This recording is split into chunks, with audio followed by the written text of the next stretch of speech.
নমস্কার, আমি বিশ্বজিৎ চক্রবর্তী বলছি। সপ্তসুর এন্টারটেনমেন্টের প্রযোজনায় আমরা অনেক শিল্পী মিলে অভিনয় করেছি আমার প্রিয়তমা ছবিতে। খুব ভালো হয়েছে ছবিটি। আমরা ডাবিং করতে গিয়ে দেখেছি এবং আমরা শুটিং করার সময়ও খুব উপভোগ করেছি, বুঝতে পেরেছি একটা ভালো ছবি হতে চলেছে। পুজোর পরেই রিলিজ করবে আমার প্রিয়তমা। আপনারা সবাই দেখবেন দয়া করে। নমস্কার। সপ্তসুর এন্টারটেনমেন্টের আমার প্রিয়তমা ছবিটা শুট করতে আমরা গিয়েছিলাম বনগাঁ। একটা ভীষণ ভালো এক্সপিরিয়েন্স, সারাটা দিন জমিয়ে মজা করে সমস্ত মানে অনেকে মিলে একটা বেশ হৈ হৈ করে কাজটা হয়েছিল। হ্যাঁ, করে তো ফেলেছিলাম হৈ হৈ করে।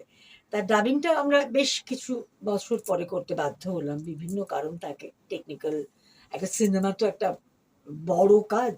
আমরা কয়েক ঘন্টা দেখি, সেটা ভালো না খারাপ খুব সহজে বলে ফেলি, কিন্তু পেছনের কর্মযোগ্যটা তো আমরা জানি, কত পরিশ্রম, কত রক্ত, কত জল থাকে। এনিওয়ে, তো সেটা করে ফেলেছিলাম, কিন্তু আজকে ডাবিংটা ছিল। সেটা করতে এসে বুঝলাম যে না, মানে একদিনের হলেও বেশ খাটিয়েছিল এরা আমাদের সপ্তসুর।